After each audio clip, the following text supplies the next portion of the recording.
بسم اللہ الرحمن الرحیم۔ شروع اللہ کا نام لے کر جو بڑا مہربان نہایت رحم والا ہے۔ طٰہ، اے نبی صلی اللہ علیہ وآلہ وسلم، ہم نے تم پر قرآن اس لیے نازل نہیں کیا کہ تم مشقت میں پڑ جاؤ، مگر ہر اس شخص کی نصیحت کے لیے نازل کیا ہے جو خوف رکھتا ہے۔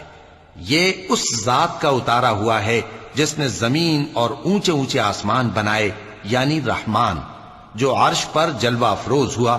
جو کچھ آسمانوں میں ہے اور جو کچھ زمین میں ہے اور جو کچھ ان دونوں کے بیچ میں ہے اور جو کچھ مٹی کے نیچے ہے، سب اسی کا ہے۔ اور اگر تم پکار کر بات کہو تو کیا ہے؟ وہ تو آہستہ کہی ہوئی اور نہایت پوشیدہ بات تک کو جانتا ہے۔ اللہ وہ معبود برحق ہے کہ اس کے سوا کوئی معبود نہیں ہے، اس کے سب نام اچھے ہیں۔ اور کیا تمہیں موسیٰ کے حال کی خبر ملی ہے؟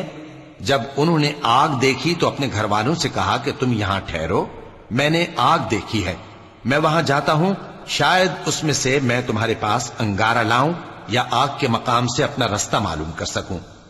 پھر جب وہ وہاں پہنچے تو آواز آئی کہ اے موسیٰ، میں تو تمہارا پروردگار ہوں، تو اپنے جوتے اتار دو، تم یہاں پاک میدان یعنی طویٰ میں ہو، اور میں نے تم کو منتخب کر لیا ہے، تو جو حکم دیا جائے اسے سنو۔ بے شک میں ہی اللہ ہوں، میرے سوا کوئی معبود نہیں، تو میری عبادت کیا کرو اور میری یاد کے لیے نماز پڑھا کرو۔ قیامت یقیناً آنے والی ہے، میں چاہتا ہوں کہ اس کے وقت کو پوشیدہ رکھوں تاکہ ہر شخص جو کوشش کرے اس کا بدلہ پائے۔ تو جو شخص اس پر ایمان نہیں رکھتا اور اپنی خواہش کے پیچھے چلتا ہے، کہیں تم کو اس کے یقین سے روک نہ دے، تو اس صورت میں تم ہلاک ہو جاؤ۔ اور اے موسیٰ، یہ تمہارے داہنے ہاتھ میں کیا ہے؟ انہوں نے کہا، یہ میری لاٹھی ہے، اس پر میں ٹیک لگاتا ہوں اور اس سے اپنی بکریوں کے لیے پتے جھاڑتا ہوں، اور اس میں میرے اور بھی کئی فائدے ہیں۔ فرمایا کہ موسیٰ اسے زمین پر ڈال دو، تو انہوں نے اس کو ڈال دیا اور وہ یکا یک سانپ بن کر دوڑنے لگا۔ فرمایا کہ اسے پکڑ لو اور ڈرنا مت، ہم اس کو ابھی اس کی پہلی حالت پر لوٹا دیں گے، اور اپنا ہاتھ اپنی بغل میں دبا لو کہ وہ کسی عیب و بیماری کے بغیر سفید چمکتا دمکتا نکلے گا۔ یہ دوسری نشانی ہے تاکہ ہم تمہیں اپنے بڑے بڑے نشانات دکھائیں۔ تم فرعون کے پاس جاؤ کہ وہ سرکش ہو رہا ہے۔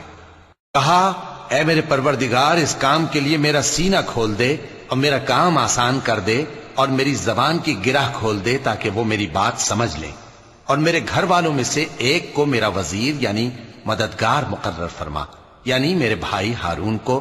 اس سے میری کمر کو مضبوط کر اور اسے میرے کام میں شریک کر، تاکہ ہم تیری بہت سی تسبیح کریں اور تجھے کثرت سے یاد کریں۔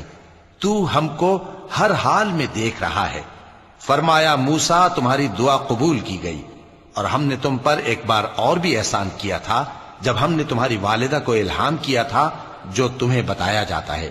وہ یہ تھا کہ اسے یعنی موسیٰ کو صندوق میں رکھو، پھر اس صندوق کو دریا میں ڈال دو، تو دریا اس کو کنارے پر ڈال دے گا، اور میرا اور اس کا دشمن اسے اٹھا لے گا۔ اور موسیٰ، میں نے تم پر اپنی طرف سے محبت ڈال دی، اور اس لیے کہ تم میرے سامنے پرورش پاؤ۔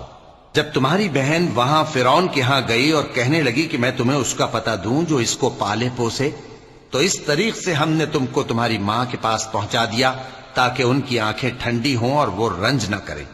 اور تم نے ایک شخص کو مار ڈالا تھا تو ہم نے تم کو غم سے نجات دی، اور ہم نے تمہاری کئی بار آزمائش کی، پھر تم کئی سال اہل مدین میں ٹھہرے رہے۔ پھر اے موسیٰ، تم ایک اندازے پر آ پہنچے، اور میں نے تم کو اپنے کام کے لیے بنایا ہے، تو تم اور تمہارا بھائی دونوں ہماری نشانیاں لے کر جاؤ، اور میری یاد میں سستی نہ کرنا۔ دونوں فرعون کے پاس جاؤ کہ وہ سرکش ہو رہا ہے، اور اس سے نرمی سے بات کرنا، شاید وہ غور کرے یا ڈر جائے۔ دونوں کہنے لگے کہ اے ہمارے پروردگار، ہمیں خوف ہے کہ وہ ہم پر زیادتی کرنے لگے یا زیادہ سرکش ہو جائے۔ اللہ نے فرمایا کہ ڈرو مت، میں تمہارے ساتھ ہوں کہ سنتا اور دیکھتا ہوں۔ اچھا، تو اس کے پاس جاؤ اور کہو کہ ہم آپ کے پروردگار کے بھیجے ہوئے ہیں، تو بنی اسرائیل کو ہمارے ساتھ جانے کی اجازت دیجیے اور انہیں عذاب نہ کیجیے۔ ہم آپ کے پاس آپ کے پروردگار کی طرف سے نشانی لے کر آئے ہیں، اور جو ہدایت کی بات مانے اس کو سلامتی ہو۔ ہماری طرف یہ وحی آئی ہے کہ جو جھٹلائے اور منہ پھیرے اس کے لیے عذاب تیار ہے۔ غرض موسیٰ اور ہارون فرعون کے پاس گئے۔ اس نے کہا کہ موسیٰ، تمہارا پروردگار کون ہے؟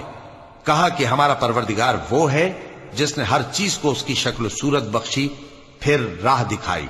کہا تو پہلی قوموں کا کیا حال ہوا؟ فرمایا کہ ان کا علم میرے پروردگار کو ہے جو کتاب میں لکھا ہوا ہے۔ میرا پروردگار نہ چوکتا ہے نہ بھولتا ہے۔ وہ وہی تو ہے جس نے تم لوگوں کے لیے زمین کو فرش بنایا اور اس میں تمہارے لیے رستے بنا دیے اور آسمان سے پانی برسایا، پھر اس سے مختلف نباتات پیدا کی کہ خود بھی کھاؤ اور اپنے مویشیوں کو بھی چراؤ۔ بے شک ان باتوں میں عقل والوں کے لیے بہت سی نشانیاں ہیں۔ اسی زمین سے ہم نے تم کو پیدا کیا اور اسی میں ہم تمہیں لوٹائیں گے اور اسی سے ہم تمہیں دوسری دفعہ نکالیں گے۔ اور ہم نے فرعون کو اپنی سب نشانیاں دکھائیں، مگر وہ تکذیب اور انکار ہی کرتا رہا۔ کہنے لگا کہ موسیٰ، کیا تم ہمارے پاس اس لیے آئے ہو کہ اپنے جادو کے زور سے ہمیں ہمارے ملک سے نکال دو؟ تو ہم بھی تمہارے مقابل ایسا ہی جادو لائیں گے، تو ہمارے اور اپنے درمیان ایک وقت مقرر کر لو کہ نہ تو ہم اس کے خلاف کریں اور نہ تم، اور یہ مقابلہ ایک ہموار میدان میں ہوگا۔ موسیٰ نے کہا کہ آپ کے لیے یوم زینت کا وعدہ ہے، اور یہ کہ لوگ اس روز دن چڑھے اکٹھے ہو جائیں۔ تو فرعون لوٹ گیا اور اپنے سامان جمع کر کے پھر آیا۔ موسیٰ نے ان جادوگروں سے کہا کہ یہ تمہاری بربادی ہوگی، اللہ پر جھوٹ نہ باندھو، وہ تمہیں عذاب سے فنا کر دے گا، اور جس نے جھوٹ باندھا وہ نامراد رہا۔ تو وہ باہم اپنے معاملے میں جھگڑنے اور چپکے سرگوشی کرنے لگے۔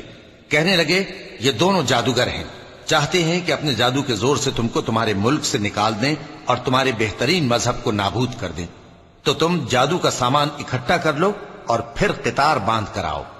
آج جو غالب رہا وہی کامیاب ہوا۔ جادوگر بولے کہ موسیٰ، یا تو تم اپنی چیز ڈالو یا ہم اپنی چیزیں پہلے ڈالتے ہیں۔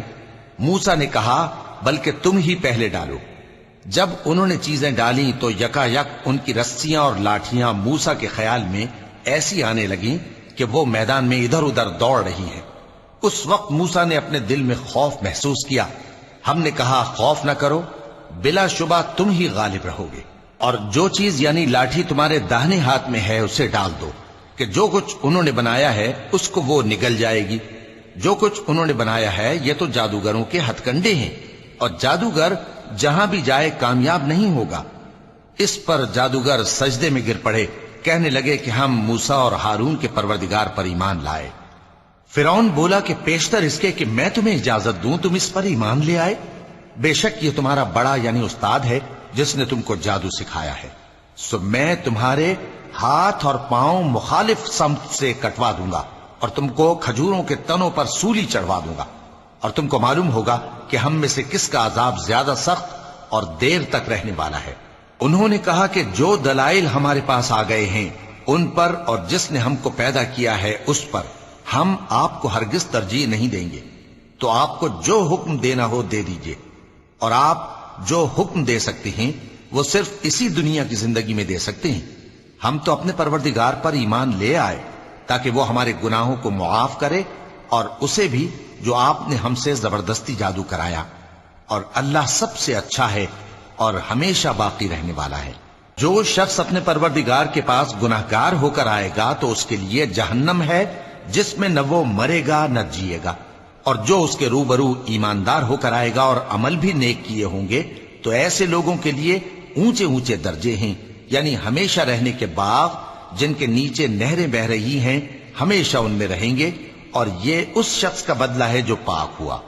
اور ہم نے موسیٰ کی طرف وہی بھیجی کہ ہمارے بندوں کو راتوں رات نکال لے جاؤ، پھر ان کے لیے سمندر میں لاٹھی مار کر خشک رستہ بنا دو، پھر تم کو نہ فرعون کے آ پکڑنے کا خوف ہوگا اور نہ غرق ہونے کا ڈر۔ پھر فرعون نے اپنے لشکروں کے ساتھ ان کا تعاقب کیا تو سمندر کی موجوں نے ان پر چڑھ کر انہیں ڈھانک لیا یعنی ڈبو دیا، اور فرعون نے اپنی قوم کو گمراہ کر دیا اور سیدھے رستے پر نہ ڈالا۔ اے آل یعقوب، ہم نے تم کو تمہارے دشمن سے نجات دی اور تورات دینے کے لیے تم سے کوہ طور کی داہنی جانب مقرر کی، اور تم پر من اور سلوہ نازل کیا، اور حکم دیا کہ جو پاکیزہ چیزیں ہم نے تم کو دی ہیں ان کو کھاؤ اور اس میں حد سے نہ نکلنا، ورنہ تم پر میرا غضب نازل ہوگا اور جس پر میرا غضب نازل ہوا وہ ہلاک ہو گیا، اور جو توبہ کرے اور ایمان لائے اور عمل نیک کرے پھر سیدھے رستے چلے اس کو میں بخش دینے والا ہوں۔ اور اے موسیٰ، تم نے اپنی قوم سے آگے چلے آنے میں کیوں جلدی کی؟ کہا وہ میرے پیچھے آ رہے ہیں۔ اور اے میرے پروردگار، میں نے تیری طرف آنے کی جلدی اس لیے کی کہ تو خوش ہو جائے۔ فرمایا کہ ہم نے تمہاری قوم کو تمہارے بعد آزمائش میں ڈال دیا ہے، اور سامری نے ان کو بہکا دیا ہے۔ اور موسیٰ غصے اور غم کی حالت میں اپنی قوم کے پاس واپس آئے اور کہنے لگے کہ اے قوم، کیا تمہارے پروردگار نے تم سے اچھا وعدہ نہیں کیا تھا؟ کیا میری جدائی کی مدت تمہیں لمبی معلوم ہوئی، یا تم نے یہ چاہا کہ تم پر تمہارے پروردگار کی طرف سے غضب نازل ہو، اور اس لیے تم نے مجھ سے جو وعدہ کیا تھا اس کے خلاف کیا؟ وہ کہنے لگے کہ ہم نے اپنے اختیار سے آپ سے وعدہ خلافی نہیں کی، لیکن ہم ان لوگوں کے زیوروں کا بوجھ اٹھائے ہوئے تھے، پھر ہم نے اس کو آگ میں ڈال دیا، اور اسی طرح سامری نے ڈال دیا۔ تو اس نے ان کے لیے ایک بچڑا بنا دیا، یعنی ایک بے جان جسم جس میں گائے کسی آواز تھی۔ تو لوگ کہنے لگے کہ یہی تمہارا معبود ہے اور یہی موسیٰ کا معبود ہے، مگر وہ بھول گئے ہیں۔ تو کیا یہ لوگ نہیں دیکھتے کہ وہ ان کی کسی بات کا جواب نہیں دیتا، اور نہ ان کے نقصان اور نفع کا کچھ اختیار رکھتا ہے؟ اور ہارون نے ان سے پہلے ہی کہہ دیا تھا کہ لوگوں، اس کے ذریعے تمہیں فتنے میں ڈال دیا گیا ہے، اور تمہارا پروردگار تو رحمان ہی ہے، تو میری پیروی کرو اور میرا کہا مانو۔ وہ کہنے لگے کہ جب تک موسیٰ ہمارے پاس واپس نہ آئیں ہم تو اس کی پوجا پر قائم رہیں گے۔ پھر موسیٰ نے ہارون سے کہا کہ اے ہارون، جب تم نے ان کو دیکھا تھا کہ گمراہ ہو گئے ہیں تو تم کو کس چیز نے روکا تھا؟ یعنی اس بات سے کہ تم میرے پیچھے چلے آؤ، بھلا تم نے میرے حکم کے خلاف کیوں کیا؟ کہنے لگے کہ اے ماں جائے، میری داڑھی اور سر کے بالوں کو نہ پکڑیے، میں تو اس سے ڈرا کہ آپ یہ نہ کہیں کہ تم نے بنی اسرائیل میں تفرقہ ڈال دیا اور میری بات کو ملحوظ نہ رکھا۔ موسیٰ نے فرمایا تو اے سامری، تیرا کیا حال ہے؟ اس نے کہا کہ میں نے ایسی چیز دیکھی جو اوروں نے نہیں دیکھی، تو میں نے فرشتے کے نقش پا سے مٹی کی ایک مٹھی بھر لی، پھر اس کو بچڑے کے جسم میں ڈال دیا، اور مجھے میرے جی نے اس کام کو اچھا بتایا۔ موسیٰ نے کہا جا، تجھ کو دنیا کی زندگی میں یہ سزا ہے کہ کہتا رہے کہ مجھ کو ہاتھ نہ لگانا، اور تیرے لیے ایک اور وعدہ ہے، یعنی عذاب کا جو تجھ سے ٹل نہ سکے گا، اور جس معبود کی پوجا پر تو جمع ہوا تھا اس کو دیکھ، ہم اسے جلا دیں گے، پھر اس کی راکھ کو اڑا کر دریا میں بکھیر دیں گے۔ تمہارا معبود تو اللہ ہی ہے، جس کے سوا کوئی معبود نہیں، اس کا علم ہر چیز پر محیط ہے۔ اس طرح ہم تم سے وہ حالات بیان کرتے ہیں جو گزر چکے ہیں، اور ہم نے تمہیں اپنے پاس سے نصیحت کی کتاب عطا فرمائی ہے۔ جو شخص اس سے منہ پھیرے گا وہ قیامت کے دن گناہ کا بوجھ اٹھائے گا۔ ایسے لوگ ہمیشہ اس عذاب میں مبتلا رہیں گے، اور یہ بوجھ قیامت کے روز ان کے لیے برا ہوگا، جس روز سور پھونکا جائے گا، اور ہم گناہگاروں کو یوں اکٹھا کریں گے کہ ان کی آنکھیں نیلی نیلی ہوں گی۔ تو وہ آپس میں آہستہ آہستہ کہیں گے کہ تم دنیا میں صرف 10 ہی دن رہے ہو، جو باتیں یہ کریں گے ہم خوب جانتے ہیں۔ اس وقت ان میں سب سے اچھی راہ والا یعنی عاقل و ہوش مند کہے گا کہ نہیں، بلکہ صرف ایک ہی روز ٹھہرے ہو۔ اور اے نبی صلی اللہ علیہ وآلہ وسلم، لوگ تم سے پہاڑوں کے بارے میں دریافت کرتے ہیں، کہہ دو کہ میرا رب ان کو راکھ بنا کر بکھیر دے گا، پھر زمین کو ہموار میدان کر چھوڑے گا جس میں تم کوئی نشیب و فراز نہ دیکھو گے۔ اس روز لوگ پکارنے والے کے پیچھے چلیں گے اور اس کی پیروی سے انحراف نہ کر سکیں گے، اور رحمان کے سامنے آوازیں پست ہو جائیں گی، تو تم ایک ہلکی آواز کے سوا کوئی آواز نہ سنو گے۔ اس روز کسی کی سفارش کچھ فائدہ نہ دے گی مگر اس شخص کی جسے رحمان اجازت دے اور اس کی بات کو پسند فرمائے۔ جو کچھ ان کے آگے ہے اور جو کچھ ان کے پیچھے ہے وہ اس کو جانتا ہے، اور وہ اپنے علم سے اللہ کے علم کا احاطہ نہیں کر سکتے۔ اور اس زندہ و قائم کے روبرو منہ لٹک جائیں گے، اور جس نے ظلم کا بوجھ اٹھایا وہ نامراد رہا، اور جو نیک کام کرے گا اور مومن بھی ہوگا تو اس کو نہ ظلم کا خوف ہوگا اور نہ نقصان کا۔ اور ہم نے اس کو اسی طرح کا قرآن عربی نازل کیا ہے، اور اس میں طرح طرح کے ڈراوے بیان کر دیے ہیں تاکہ لوگ پرہیزگار بنیں یا اللہ ان کے لیے نصیحت پیدا کر دے۔ تو اللہ جو سچا بادشاہ ہے، عالی قدر ہے، اور قرآن کی وحی جو تمہاری طرف بھیجی جاتی ہے اس کے پورا ہونے سے پہلے قرآن کے پڑھنے میں جلدی نہ کیا کرو، اور دعا کرو کہ میرے پروردگار مجھے اور زیادہ علم دے۔ اور ہم نے پہلے آدم سے عہد لیا تھا مگر وہ اسے بھول گئے، اور ہم نے ان میں ارادے کی پختگی نہ پائی۔ اور جب ہم نے فرشتوں سے کہا کہ آدم کے آگے سجدہ کرو تو سب سجدے میں گر پڑے مگر ابلیس نے انکار کیا۔ اس پر ہم نے فرمایا کہ آدم، یہ تمہارا اور تمہاری بیوی کا دشمن ہے، تو یہ کہیں تم دونوں کو بہشت سے نہ نکلوا دے، پھر تم تکلیف میں پڑ جاؤ۔ یہاں تم کو یہ آسائش ہے کہ نہ بھوکے رہو نہ ننگے، اور یہ کہ نہ پیاسے رہو اور نہ دھوپ کھاؤ۔ پھر شیطان نے ان کے دل میں وسوسہ ڈالا اور کہا کہ آدم، بھلا میں تم کو ایسا درخت بتاؤں جو ہمیشہ کی زندگی کا باعث ہو اور ایسی بادشاہت کہ کبھی زائل نہ ہو؟ سو دونوں نے اس درخت کا پھل کھا لیا تو ان پر ان کی شرمگاہیں ظاہر ہو گئیں، اور وہ اپنے اوپر بہشت کے پتے چپکانے لگے۔ اور آدم نے اپنے پروردگار کے حکم کے خلاف کیا تو وہ اپنے مقصد سے بے راہ ہو گئے۔ پھر ان کے پروردگار نے ان کو نوازا تو ان پر مہربانی سے توجہ فرمائی اور سیدھی راہ بتائی۔ فرمایا کہ تم دونوں یہاں سے نیچے اتر جاؤ، تم میں بعض کے دشمن ہوں گے، پھر اگر میری طرف سے تمہارے پاس ہدایت آئے تو جو شخص میری ہدایت کی پیروی کرے گا وہ نہ گمراہ ہوگا اور نہ تکلیف میں پڑے گا، اور جو میری نصیحت سے منہ پھیرے گا اس کی زندگی تنگ ہو جائے گی، اور قیامت کو ہم اسے اندھا کر کے اٹھائیں گے۔ وہ کہے گا کہ میرے پروردگار، تو نے مجھے اندھا کر کے کیوں اٹھایا؟ میں تو دیکھتا بھالتا تھا۔ اللہ فرمائے گا کہ ایسا ہی چاہیے تھا، تیرے پاس ہماری آیتیں آئیں تو تو نے ان کو بھلا دیا، اسی طرح آج ہم تجھ کو بھلا دیں گے۔ اور جو شخص حد سے نکل جائے اور اپنے پروردگار کی آیتوں پر ایمان نہ لائے، ہم اس کو ایسا ہی بدلہ دیتے ہیں، اور آخرت کا عذاب بہت سخت اور ہمیشہ باقی رہنے والا ہے۔ تو کیا یہ بات ان لوگوں کے لیے موجب ہدایت نہ ہوئی کہ ہم ان سے پہلے بہت سے فرقوں کو ہلاک کر چکے ہیں جن کے رہنے کے مقامات میں یہ چلتے پھرتے ہیں؟ عقل والوں کے لیے اس میں بہت سی نشانیاں ہیں۔ اور اگر ایک بات تمہارے پروردگار کی طرف سے پہلے صادر اور جزائے اعمال کے لیے ایک میعاد مقرر نہ ہو چکی ہوتی تو نزول عذاب لازم ہو جاتا۔ پس جو کچھ یہ بکواس کرتے ہیں اس پر صبر کرو، اور سورج کے نکلنے سے پہلے اور اس کے غروب ہونے سے پہلے اپنے پروردگار کی تسبیح و تحمید کیا کرو، اور رات کی کچھ گھڑیوں میں بھی اس کی تسبیح کیا کرو، اور دن کے مختلف اوقات یعنی دوپہر کے وقت بھی، تاکہ تم خوش ہو جاؤ۔ اور کئی طرح کے لوگوں کو جو ہم نے دنیا کی زندگی میں آرائش کی چیزوں سے نوازا ہے تاکہ ان کی آزمائش کریں، ان پر نگاہ نہ کرنا، اور تمہارے پروردگار کی عطا فرمائی ہوئی روزی بہت بہتر اور باقی رہنے والی ہے۔ اور اپنے گھر والوں کو نماز کا حکم کرو اور اس پر قائم رہو۔ ہم تم سے روزی کے خواستگار نہیں بلکہ تمہیں ہم روزی دیتے ہیں، اور نیک انجام اہل تقوی کا ہے۔ اور کہتے ہیں کہ یہ پیغمبر اپنے پروردگار کی طرف سے ہمارے پاس کوئی نشانی کیوں نہیں لائے؟ کیا ان کے پاس پہلی کتابوں کی نشانی نہیں آئی؟